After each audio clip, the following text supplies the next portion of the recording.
Shalom, menjojua manbanda krina, Bapak Ibu, saudara-saudara yang terkasih di dalam Kristus Yesus, dimanapun kita berada, bertemu lagi pada pagi hari ini dalam Sapaan Teduh kita. Sebelum kita memulai aktivitas kita pada hari ini, kita bersyukur sama Tuhan karena sudah bangunkan kita dengan nafas kehidupan dan juga kesehatan. Dan sebelum kita mendengarkan firman Tuhan, mari kita berdoa. Kita berdoa.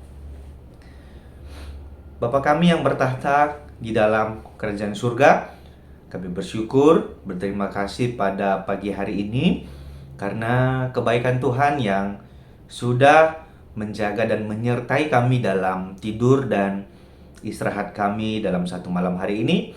Dan karena kasih Tuhan juga yang sudah membangunkan kami pada pagi hari ini dengan nafas kehidupan yang masih boleh layak kami terima. Terima kasih Tuhan buat setiap kasih setia Tuhan. Dan kami mau mendengarkan firman Tuhan, kami mau merenungkan firman Tuhan.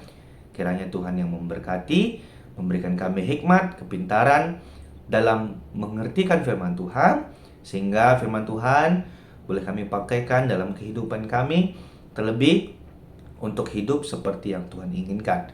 Terima kasih Tuhan, ini doa dan kerinduan kami. Kami datang melalui nama satu yang indah, Yesus Kristus. Kami sudah berdoa dan mengucap syukur. Amin. Firman Tuhan pada pagi hari ini diambil dalam Yesaya pasal 30 ayat yang ke-18. Yesaya pasal 30 ayat 18. Kami akan bacakan untuk kita semua. Janji keselamatan bagi Sion.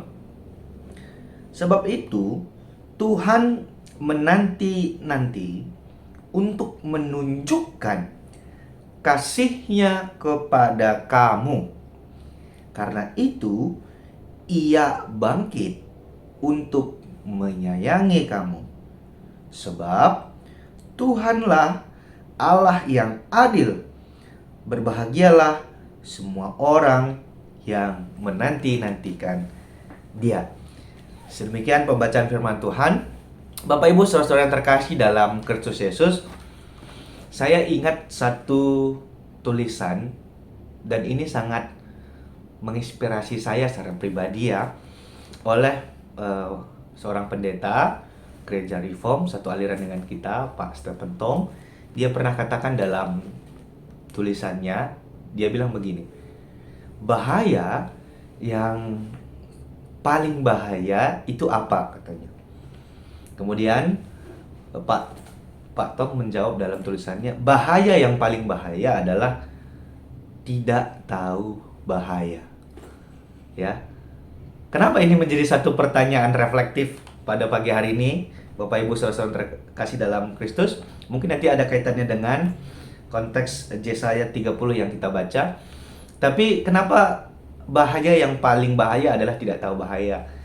Kalau ada bahaya yang kemudian kita tahu itu bahaya, maka kita punya peluang, kita punya kemungkinan untuk mengantisipasi bahaya tersebut atau mengurangi minim resiko dari bahaya tersebut, ya. Tapi kalau bahaya yang tidak tahu bahaya, justru ini akan lebih mengerikan dan sangat mematikan. Contohnya, saya pernah sampaikan kepada jemaat seperti seorang anak remaja yang berboncengan tiga. Dia tidak pakai helm, kemudian dia laju, dia balap, dia potong semua mobil dengan kencang, dia ugal-ugalan di jalan. Nah, bagi mereka yang tidak tahu bahaya, mereka itu bukan menganggap itu satu hal yang bahaya. Tapi kita yang melihat, yang tahu bahaya, yang tahu itu sangat memungkinkan kecelakaan yang serius, maka kita anggap itu satu hal yang sangat berbahaya. Maka anak itu melakukan satu hal yang bahaya dan dia tidak tahu itu bahaya. Ya kan? Atau sama seperti orang yang memakai obat-obat terlarang, misalnya seperti narkoba, sabu, mereka tidak tahu itu bahaya ya. Sehingga bahaya yang tidak tahu bahaya adalah bahaya yang sangat berbahaya adalah tidak tahu bahaya. Jadi kenapa ini menjadi satu refleksi Bapak Ibu saudara-saudara yang terkasih dalam Kristus Yesus? Karena perumpamaan ini saya lihat sangat berkenaan dengan konteks Yesaya pasal 30 ayat 18, di mana dalam cerita ini, dalam konteks ini kita sedang melihat satu cerita peristiwa kehidupan bangsa Israel yang secara politis dia sedang mengalami satu tekanan dari bangsa Asyur ya, dari tekanan. Kemudian bangsa Israel meminta pertolongan kepada bangsa Mesir, sehingga Allah melalui Nabi Yesaya memperingatkan supaya bangsa Israel tidak meminta bantuan kepada bangsa Mesir, karena Allah tahu kalau bangsa Israel meminta bantuan kepada bangsa Mesir, justru sebenarnya nanti bangsa Mesir tidak akan menolong bangsa Israel, justru akan membuat bangsa Israel itu akan dipermalukan. Ya, itu kita bisa baca dalam pasal 30 ayat 1 sampai ayat yang ke-17. Contoh misalnya dalam pasal 30 ayat 1 sampai 2 dikatakan, "Sungguh celaka anak-anak yang suka memberontak, demikianlah firman Tuhan, yang melaksanakan rancangan yang bukan dari aku, yang memasuki persekutuan yang bukan oleh dorongan rohku, sehingga mereka menimbun dosa demi dosa. Mereka berangkat ke Mesir tanpa meminta petunjukku untuk berlindung pada Firaun dan berteduh di bawah naungan Mesir." Bapak Ibu saudara-saudara terkasih, yang dilakukan bangsa Israel ketika mereka mendapatkan satu tekanan, satu pergumulan, peristiwa adalah mereka secara politisi, secara manusiawi meminta pertolongan kepada Mesir, kepada rekan politisinya. Tapi Allah menentang itu melalui Yesaya dalam kebijakan-kebijakan yang ditetapkan oleh bangsa Israel pada saat itu. Sehingga dikatakan dalam ayat 18, "Sebab itu Tuhan menanti-nantikan untuk menunjukkan kasih-Nya kepada kamu." Nah, secara manusiawi, apakah salah kita meminta pertolongan kepada orang lain yang bisa membantu kita, atau seperti bangsa Israel yang meminta pertolongan kepada bangsa Mesir di dalam tekanan hidupnya, di dalam persoalan, dalam satu hal yang mereka anggap itu menjadi satu beban ya. Apakah salah?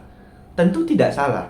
Tapi Allah tahu ketika bangsa Israel meminta pertolongan kepada Mesir, justru bangsa Mesir tidak akan menolong mereka. Justru bangsa Israel akan tenggelam di dalam keputusan yang mereka ambil. Ya, dia tidak tahu bahaya yang menunggu di depan.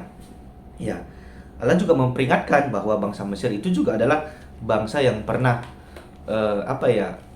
mengepung mereka ya waktu masa Musa, yang dimana Allah juga membuat 10 tulah kepada bangsa Mesir supaya bangsa Israel bisa lepas dari perbudakan itu.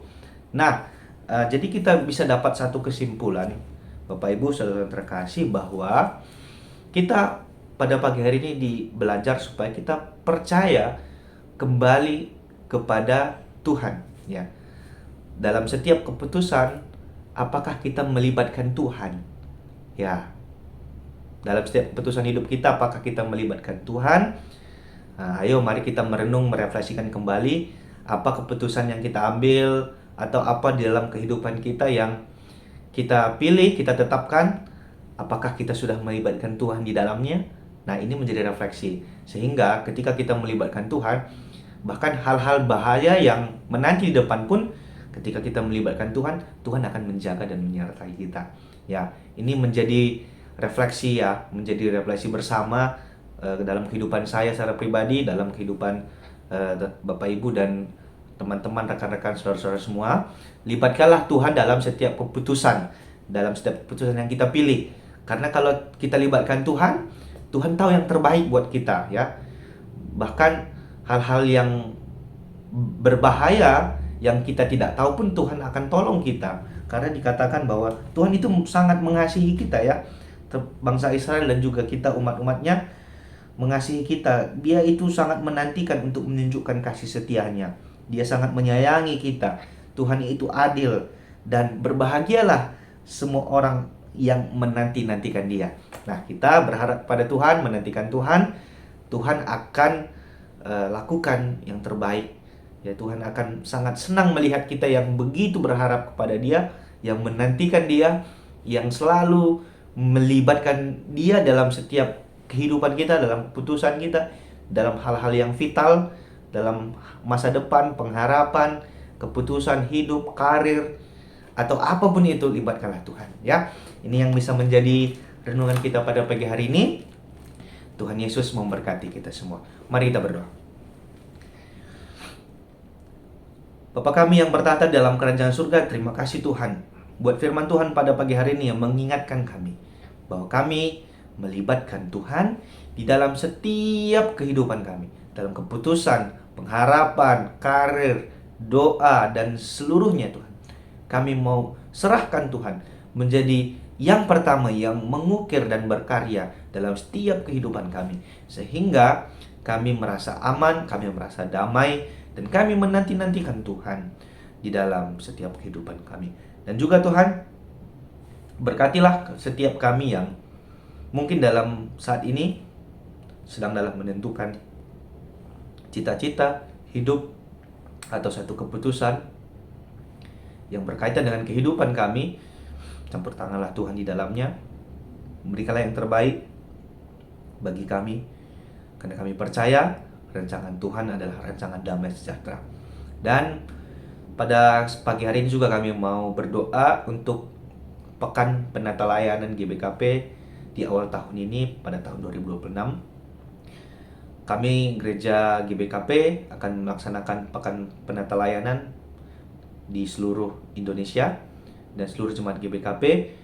Biarlah Tuhan yang memberkati Tuhan dalam program gereja ini, sehingga apa yang sudah dikonsep, apa yang sudah dipikirkan, digumulkan, dan didoakan bisa dilayankan kepada seluruh jemaat GBKP, sehingga kami bisa belajar. Kami tahu target kami, apa yang harus kami kerjakan dalam tahun ini dan tahun-tahun yang akan datang.